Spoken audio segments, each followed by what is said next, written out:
Welcome to Real Flix Reviews, or like a book club for people hate reading. This month we're doing Robin Williams drama, so the old guy picked Patch Adams, made in 1998. We're doing Firefly episode. Out of gas. 8.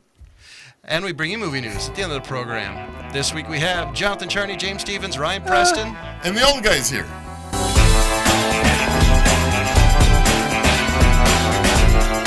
Welcome to Real Flix Reviews, or like a book club for people hate reading. This month we're doing Robin Williams drama, so the old guy picked Patch Adams, made in 1998. We're doing Firefly episode. Out of gas. 8. And we bring you movie news at the end of the program. This week we have Jonathan Charney, James Stevens, Ryan Preston. And the old guy's here. In 3, 2, 1. So who has the description of this movie? So I picked this movie that I saw many years ago, and thought it was worth us a chance to talk about it. Again, this is our ode to Robin Williams. And the storyline goes that Patch Adams is determined to become a medical doctor because he enjoys helping people. Unfortunately, the medical and scientific community does not appreciate his methods of healing the sick, while actual patients, medical professors, and the hospital nurses all appreciate the work he can do because they're unable to do it. I have to say, after watching this, I don't think there's a lot of doctors that have excess happiness. No. And you know, I gotta say, I love Michael Jeter. Oh, yeah. That guy is an amazing actor. I was really bummed But when he died. The squirrels. You know, I actually have to admit, you know, I've only seen maybe about 10 minutes of this movie. Really? Before. Yeah, before Wow. watching this entire thing. And you know, the interesting thing I find is that reading some of the background on this film is that the real Hunter Patch Adams did not like this portrayal of himself. And this is the second movie that we've done, Good Morning Vietnam being the first one, that the actual person that the story was based off did not enjoy the film. Well, And the other I part- studied it. I studied it a little bit more. It wasn't so much that he didn't like the portrayal. What he didn't like was the over zaniness. He says, "I'm not over zany." I didn't find any of his excerpts as to why.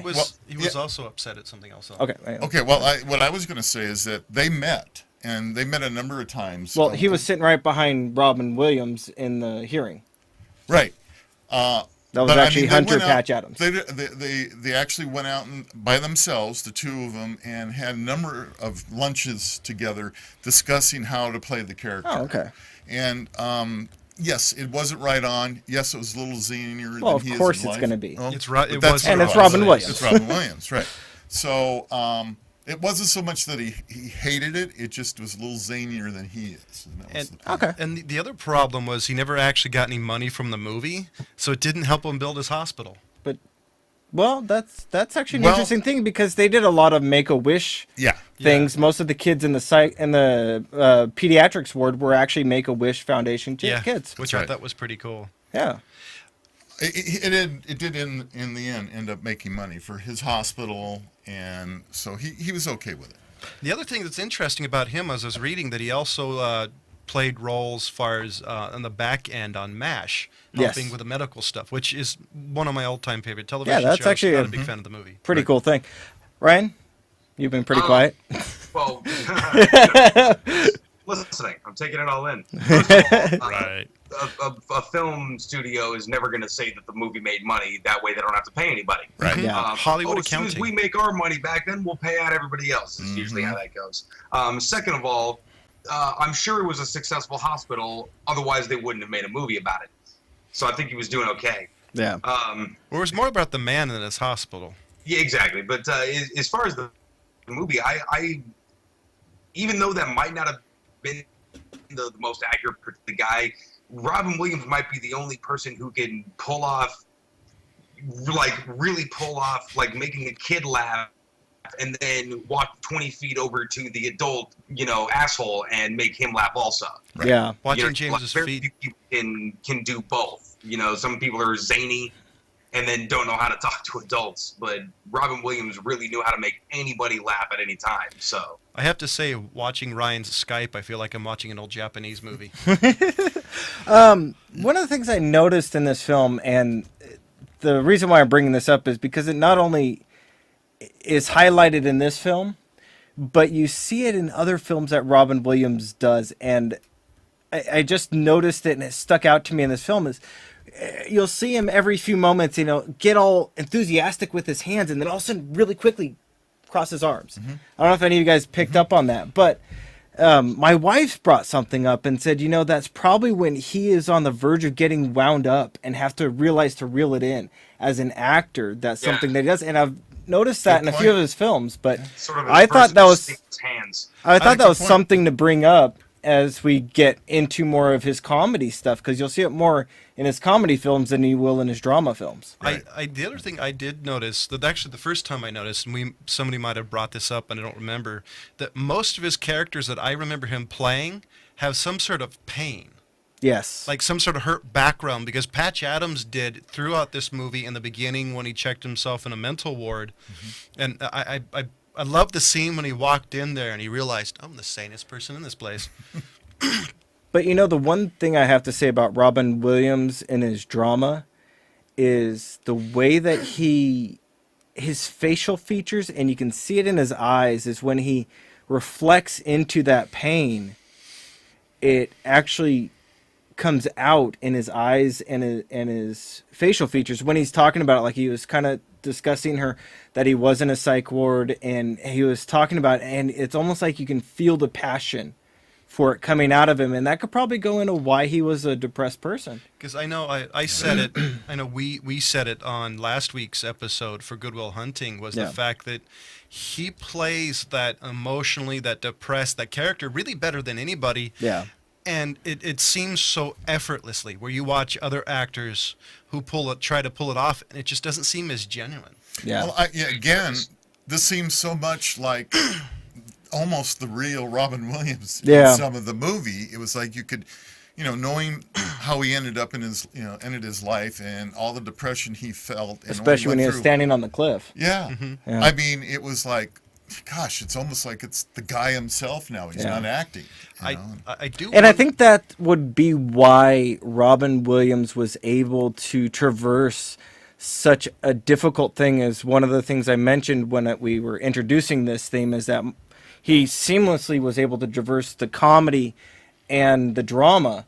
And that could be because he had so much pain, because actually that's one of the things you'll find is a lot of the culture and people that are really great comedians are some of the ones who went through some very big hardships, to mention the Jews and the African Americans, because you'll find that most of them are great comedians, but they come from a background where they've known suffering and going through trials.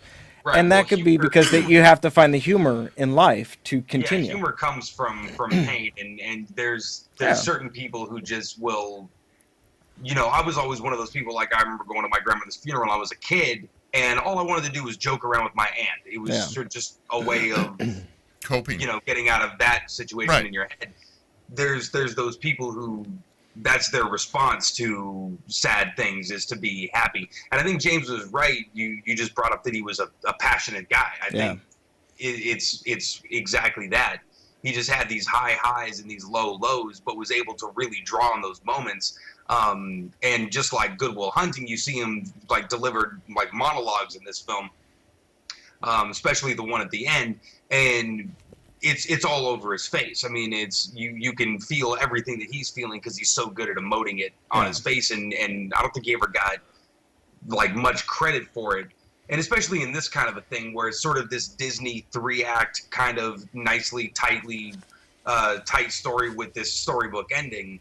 But is such a good actor in those moments that it's really, really awesome to watch him. No, I was thinking about like the plot on this movie, and the Patch Adams character changes a little bit.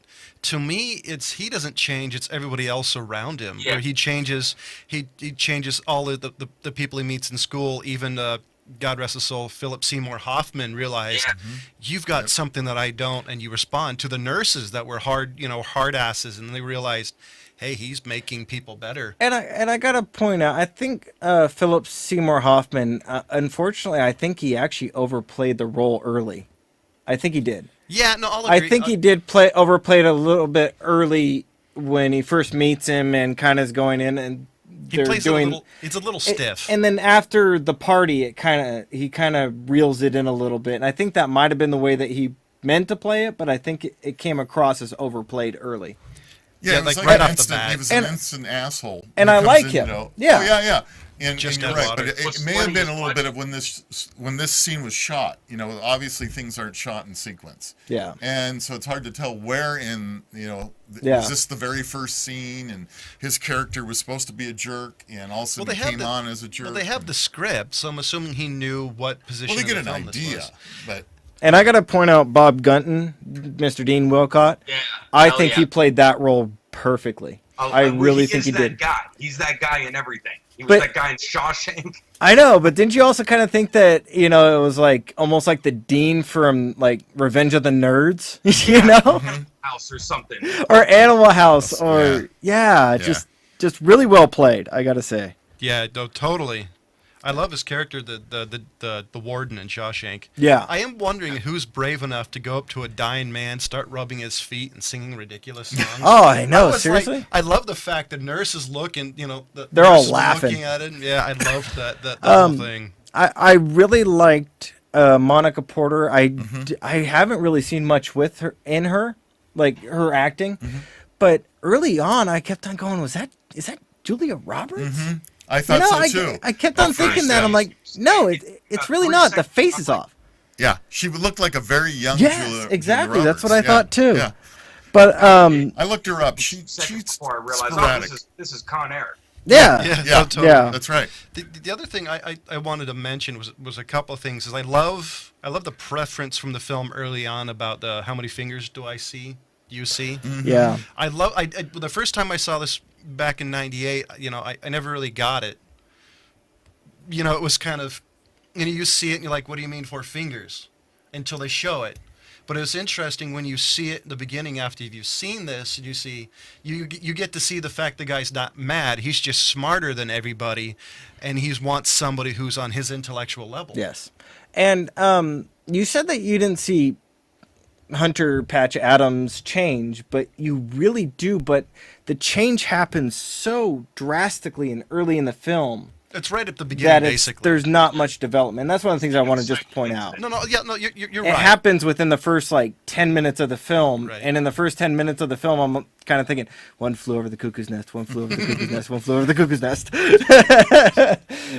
Not quite there. Not quite, but I personally, I want to go to talk about my favorite Okay. scene, which is the ending scene, which is very similar to my favorite ending scene in Scent of a Woman with Robert De Niro and Chris O'Donnell, my all-time favorite ending in any movie.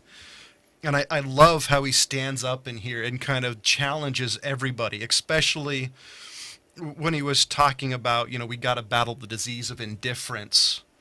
And I want to read it. My favorite quote in this movie is, "What's wrong with death, sir? What are we so mortally afraid of that we can't treat death with a certain amount of humanity, dignity, and decency, and God forbid, maybe even humor?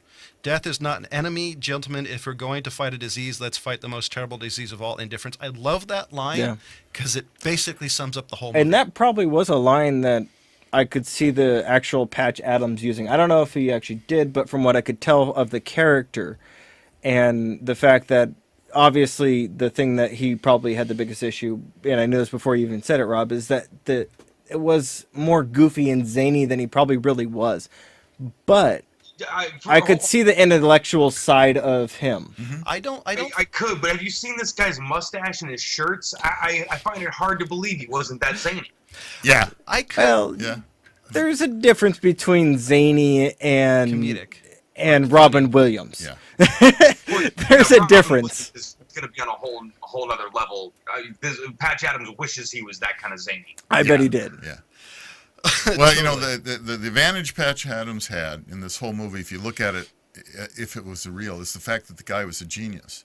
And the ability to pick up the medical end of it as quickly and as easily as he was able to is how he was able to go ahead and start doing what he was doing. Because had he been an average student, it would never happened. he would have He would have been kicked out. And Yeah, that's what they well, were I saying remember- is your grades and your marks are the reason why we can't justify kicking you out. Right.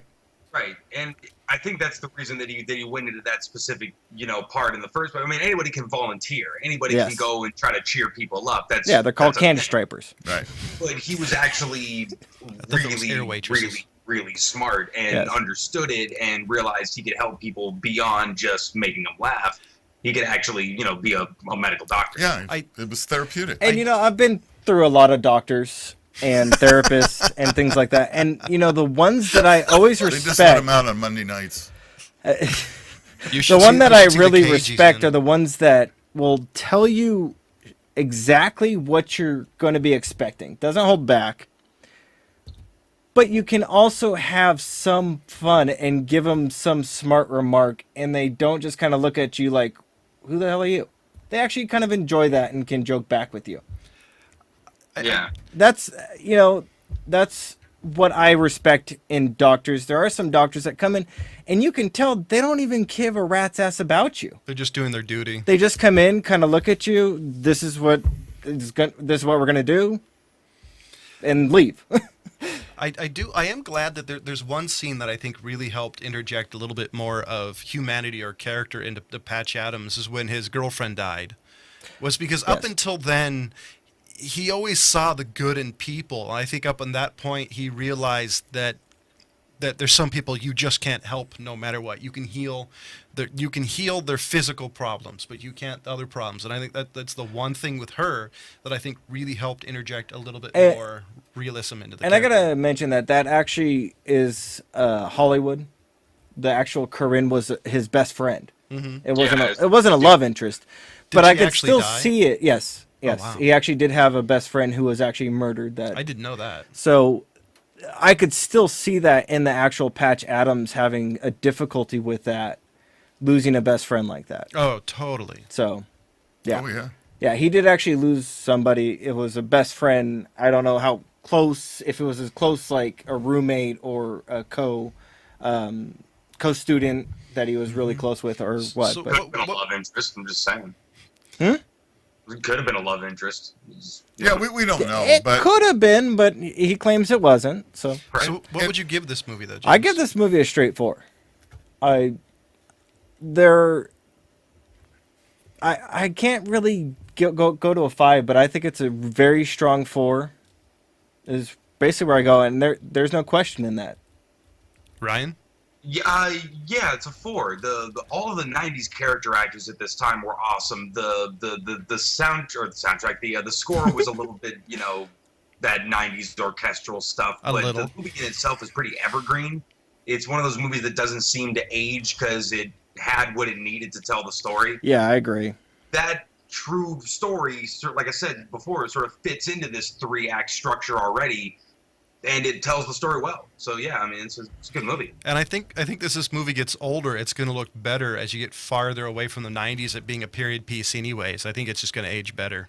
Right. Well, nowadays, this same type of movie would still have 80% green screen. Mm-hmm. So That's at true. least back then Absolutely. they were filming landscapes. exactly like the whole hospital all the scenes in the hospital, that was a stage, Yeah. and real sets, no green screen. Right. Me? Yeah, You what do want you me to give give it? I'm going to give it a 4 as well, and only because I think they could have done a little better on some of the scenes and some of the camera work and things. But the storyline for me is a 5 on the storyline, but as a movie, it's agree. a 4. I agree with you on the story. The story is really amazing. As John said, that monologue in the end was really well spot on. That's what I said, but okay. My favorite. And Ryan said it too. Yeah. Yeah, you did. I'm I a was just- sucker for those but scent of woman monologues. I was gonna say I also really enjoyed the safari part. I thought that was a lot of fun. Yeah. Yeah. I just wanted to do it one more time. I'll agree. It's a 4 to 5 pretty much for what everybody said. And I'm pretty much a sucker for those end monologues, stand up, against the man type of things. I am too. I'm for some reason I've always been a sucker for those big Hollywood moments. Yeah. I mean, I've seen the movie Scent of a One probably half a dozen times, and I've seen that ending twice as What much. a better ending, as you're getting your doctor's certificate, and Bend over, and, yeah.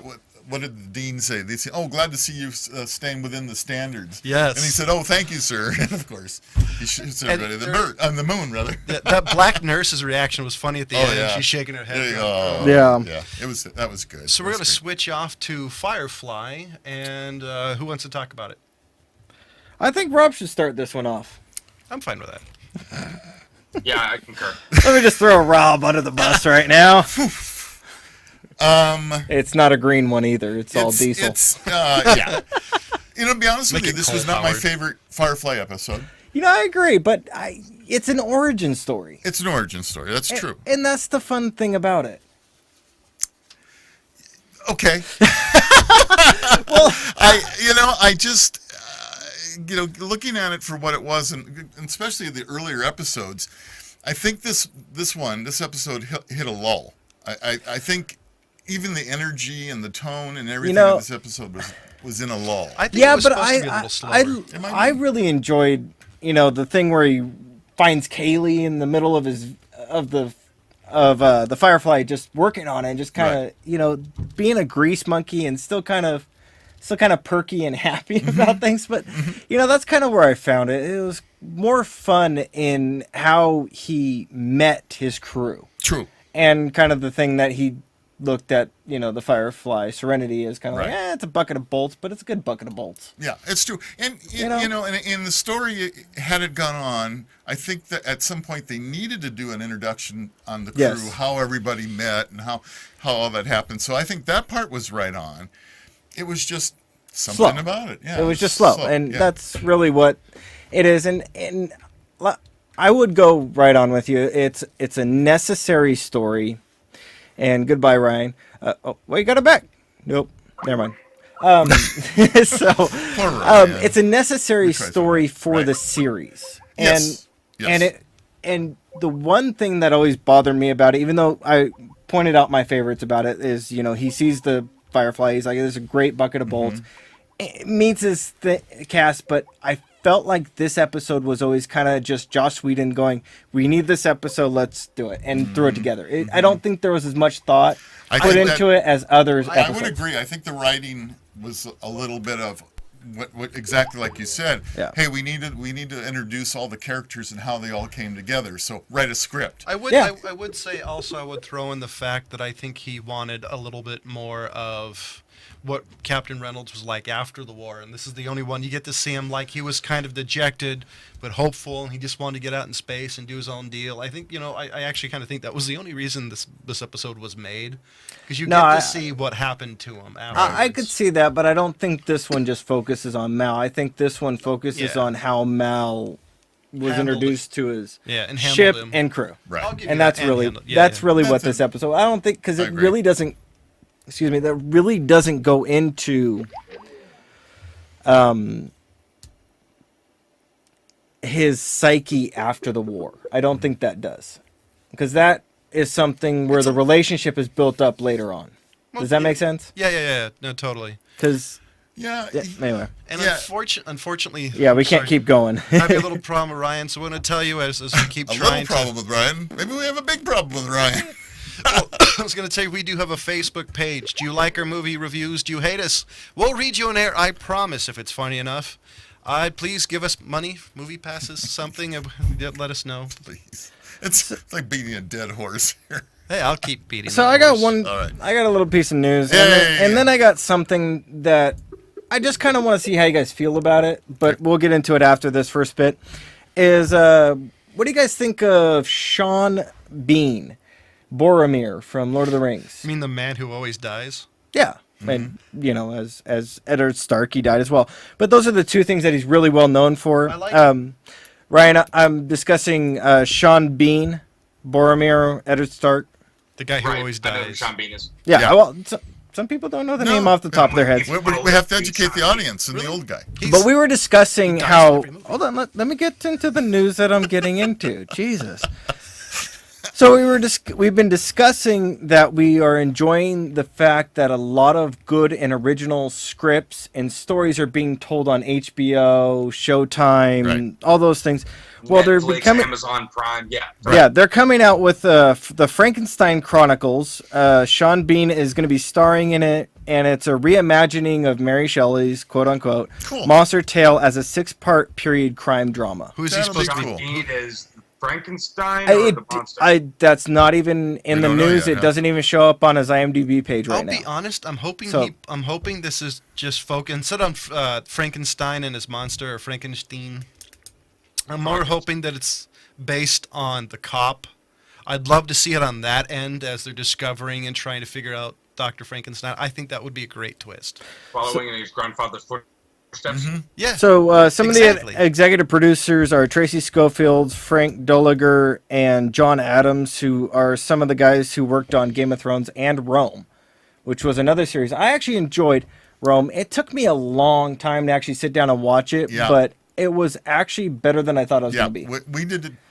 I watched it as well. It took a little while to get into it, but Roma has actually done fairly well. Yeah. It really was. Yeah. So the other thing I was discussing, I mentioned it to them before you got back on, is the other one is just something I want to bring up, and I want to see how you guys feel about this. Is Bill Cosby is being dragged through the mud right now, and he said This is not new, you know. I know it's Well, not new, but I'm just saying I want to see how people are feeling about it because there's actually another person, as of 7 hours ago, another woman stepped forward and accused him of the same thing, rape. Yeah. So this is something that actually came out probably. I mean, I when you- want to make a Jello joke here, but I don't feel it's appropriate. When you guys, It'd probably be not better. right about the time you guys were born, is the first time the allegations first started coming out. And a Of couple Bill of them Cosby? came- I didn't even know about yeah, that. Yeah. They go. It goes back that far, and he's had it buried, and he's had it buried, and he's had it buried. I mean, nobody's come up with any proof. Statute of limitations on a lot of the early ones are gone. Oh, now. yeah. Okay, so those are over with, and now you have more people coming forward. I heard a newscaster today to say there's actually 20 women now. Yeah, Wow. the last I had heard it was like 17, but the Wow. interesting thing to me I didn't know it was was that many. This Yeah. all kind of came, like it got big, I guess. I didn't know it went back that far either. That's Yeah. baffling to me. But the fact that this all kind of blew up recently because of a comedian named Hannibal Buress, who brought it up and started talking a bunch of shit, basically saying like, why am I having to bring this up to everybody? Yeah. You know, why isn't this why isn't this a big A deal? big deal. And that's Weird. what I'm kind of confused at is because when it happened to Michael Jackson, how quickly did that become a big issue? And then it happened to Pee Wee Herman. How big did that become? Oh, like right. seriously, like right off the bat.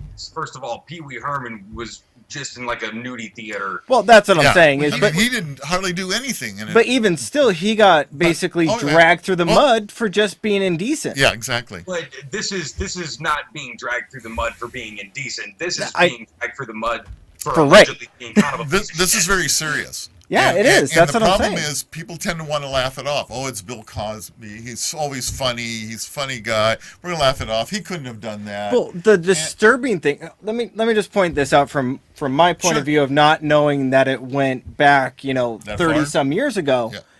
is he was a father figure that they were trying to Yeah. portray Exactly. on television. Mm-hmm. The kids say the darndest things.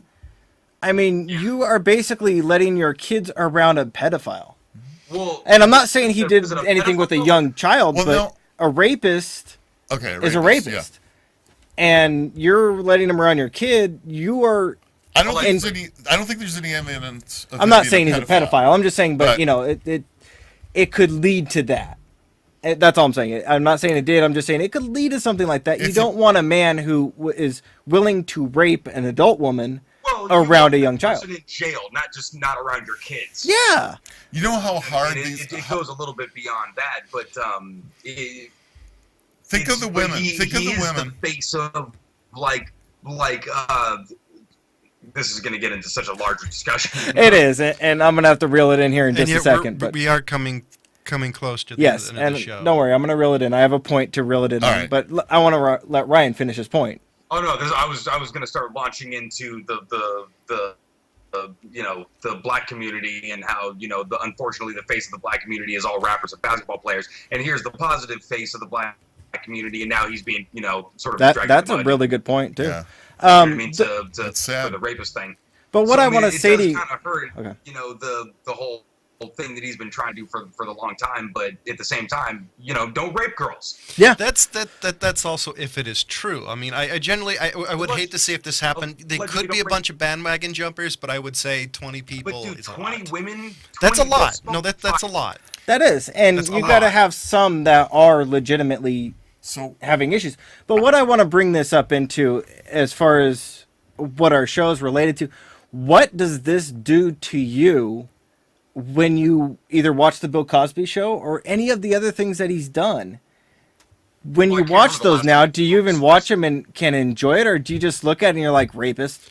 I'll be completely honest. I've never been a giant Bill Cosby fan, and the last time I actually saw the Bill Cosby Show was the early '90s. So it doesn't really affect me more if it was. Well, I one of my enjoyed his favorite stand-up actors. as a kid. See, I hated you know? his stand-up. Yeah, I thought he was not stand-up funny. as a kid. Yeah. Whoopa, well, whoopa. here's the problem. If No. you put yourself in the the position, after the age, probably. Okay. Yeah. if you put yourself in a position of these women, here you have this woman's word against this mega star. Yeah. All right, boy, the proof and everything. I mean, everything that they have to go through now.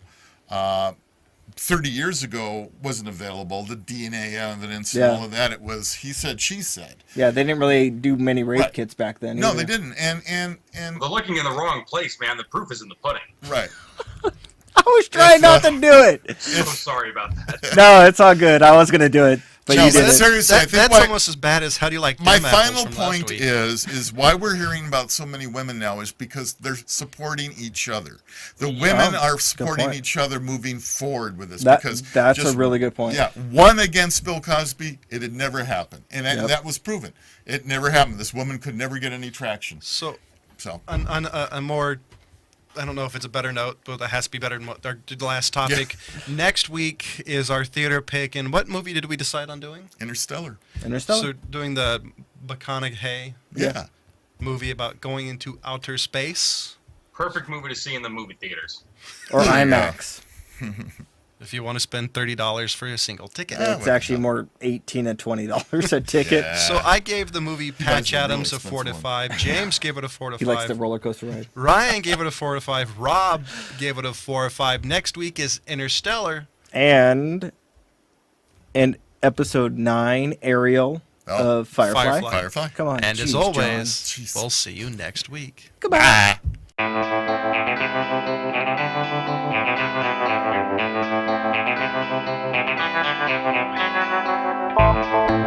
Ah.